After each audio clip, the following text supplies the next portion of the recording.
Hallowinx is one of the best episodes of the entire show.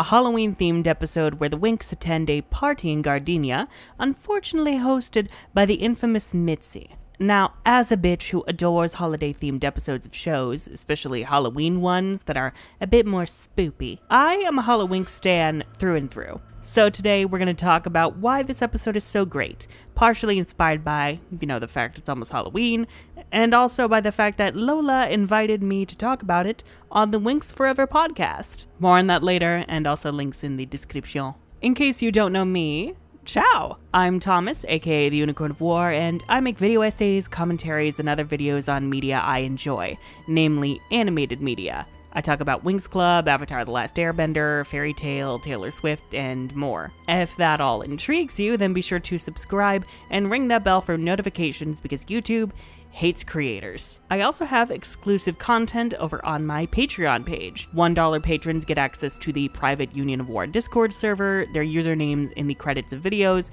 and early access to videos.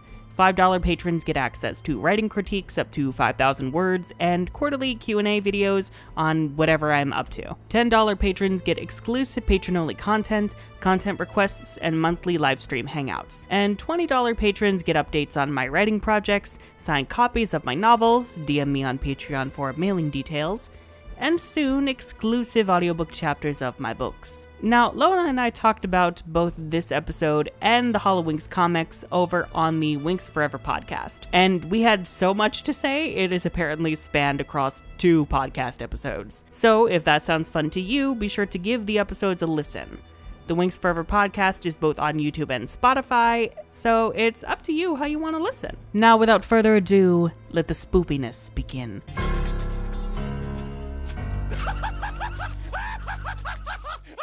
Season 2 is by far the most underrated season of Winx Club.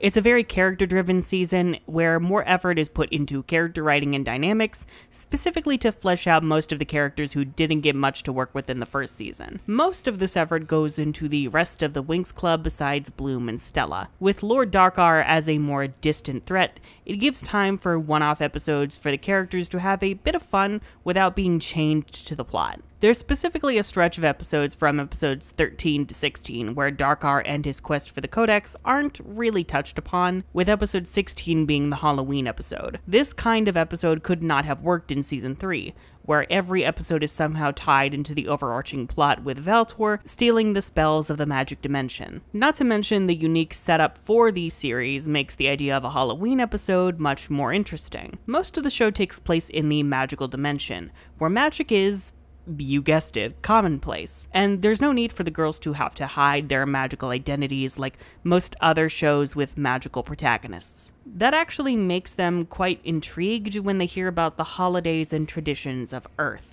4Kids actually changes this setup a bit. In the original, the Winx are just giving a group presentation about various aspects of the magic dimension, including the nature of the 3 schools, and even the Wildlands. Which is a school where witches use magic to be destructive rather than do good. There's a lot to unpack here. In 4Kids, meanwhile, they're specifically discussing the nature of Halloween. That's far more in line with the concept of the episode, signaling to the audience that this is indeed a Halloween episode. There's this holiday called Halloween, and it's a celebration of all things spooky. We got invited to the coolest Halloween party in Gardenia. Awesome. It happens to be a non-magical culture, but I got the invite this morning. And it does make sense there could be an academic interest in how a non-magical world celebrates the supernatural. Big Halloween party! Yippee! Wait, I must say, a costume party with a DJ and dancing sounds like the perfect setting for your research project. When they actually get to the party, the spooky vibes are immaculate. The main locale is Silent Villa, this lonely gated manor in the woods outside of town, complete with spooky forest, creepy cemetery out back, and a horrifyingly thick fog, just to make sure you can't see what's coming to get you. Wow, just like that video game, Resident Evil Doom 2. Fuck this shit, I'm out.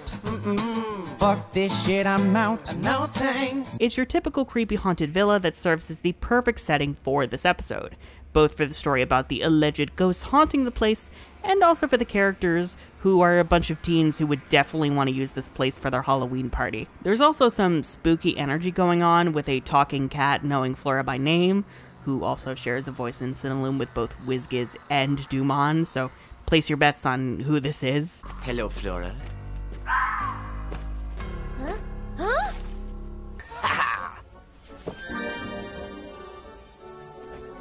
Well, that ought to do the trick. All this exercise is making me hungry. A Kiki's Delivery Service reference flying past the full moon, and a demonic scarecrow at the very end? Still not sure who the hell this is, but I assume he's plotting everyone's demise. It's not outright terrifying. I don't even consider this episode to be as scary as the Nightmare Monster episode. Still, I appreciate that the episode tries to have an atmosphere that is properly spooky and quite dark at points, in addition to being a lot of campy fun. And to touch on the Easter eggs, there are so many in this episode. Zing was already handling a lot of references with her cosplays, Spider-Man's Wrath from Ice Age, Scorpion from Mortal Kombat, and Dr. Octopus, to name a few.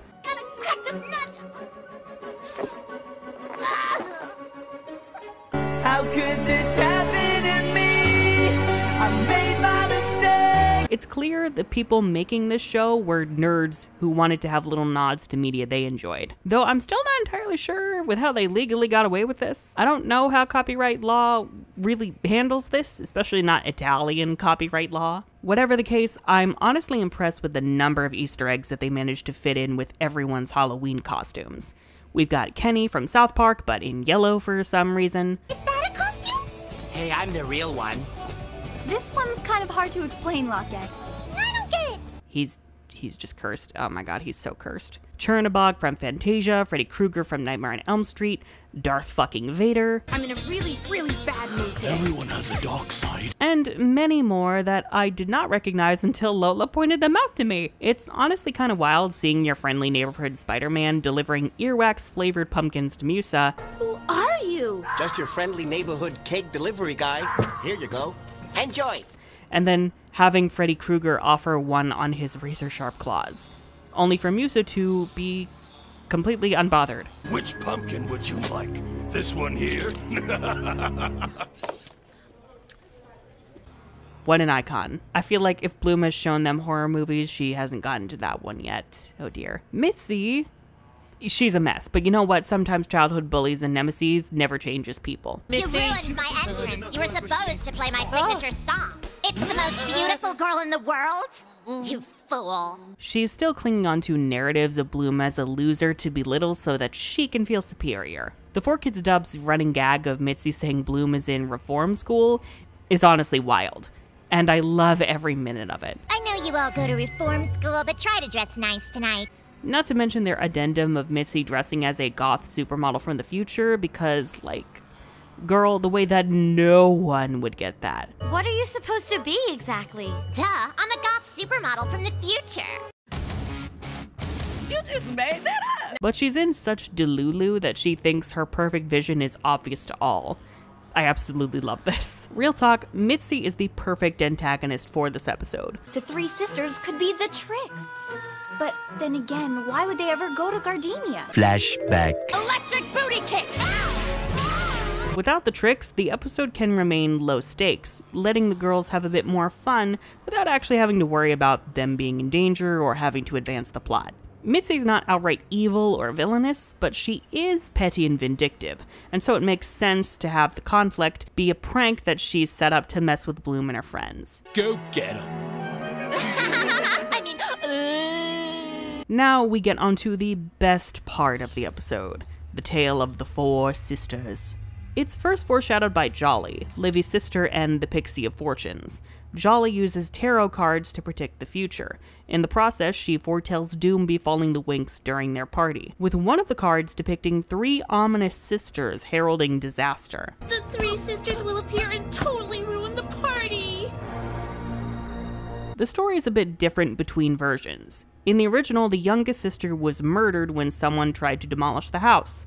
No, they're not specific on who, or who did the murdering. The remaining 3 sisters then made a deal with some witches who turned their clothes to blood.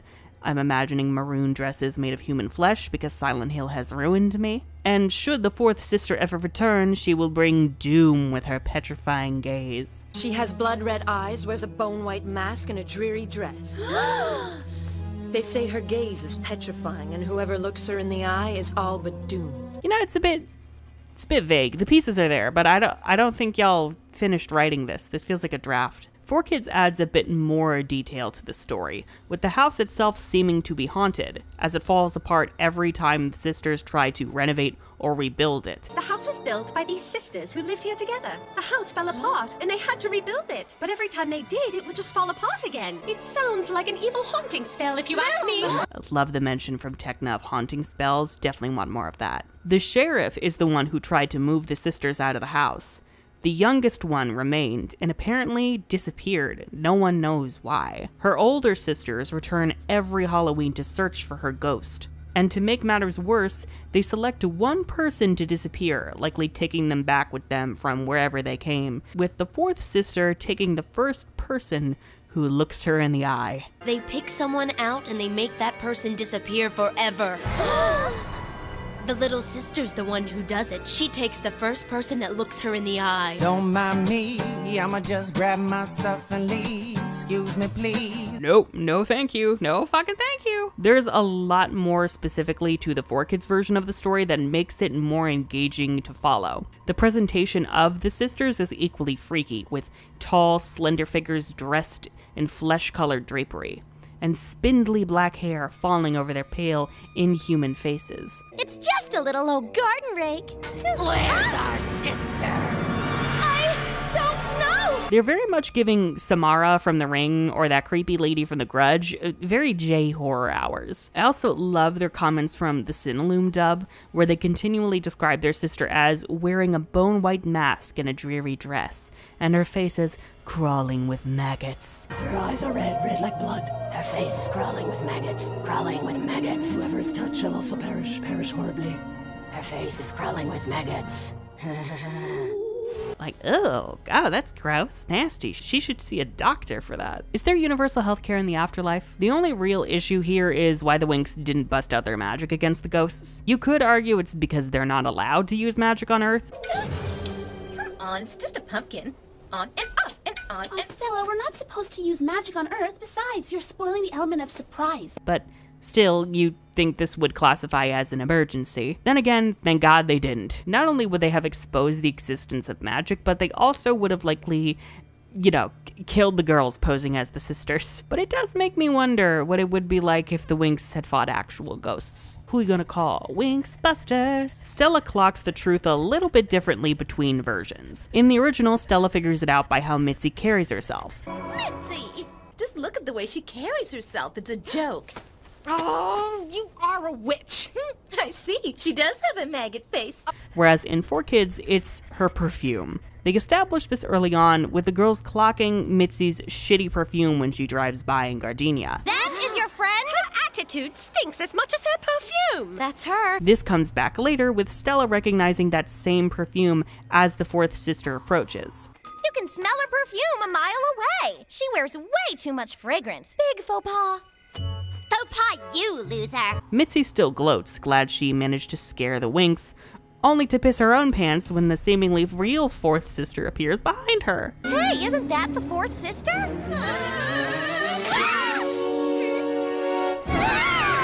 my gosh.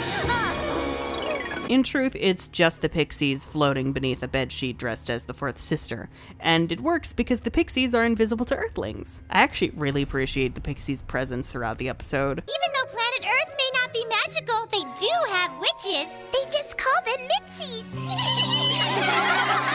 They don't steal screen time from the Winx, instead picking up on the creepy atmosphere and having their own fun. Namely, Jolly sending a horde of floating pumpkins after Mitzi. Hey, don't look at me. You asked for it. Jolly, are you sure that was such a good idea? You're absolutely right, Livy. I should have made them fight her. And then later bouncing on pumpkins on the dance floor. thank God Little Muffin was not here to see this. When you put all of these elements together, you get a classic episode and a great Halloween special that has just not been recreated since. Even the Magic's Christmas episode doesn't really do for Christmas what this one did for Halloween. Hallowinx is absolutely immaculate on every level, and honestly, I'd kill for another one. The way Season 6 fumbled the bag by not having the vampire episodes be Hallowinx 2.0, like seriously, it was right there. It was literally right there. Anyhow, if you enjoyed this video and would like to see more content like this from me, then be sure to subscribe and ring that bell for notifications because YouTube hates creators. And again, if you would like some extra content and would like to support myself and the channel, you can pledge your support over on Patreon. I'm the Unicorn of War, and Mitzi's life is likely still a shit show.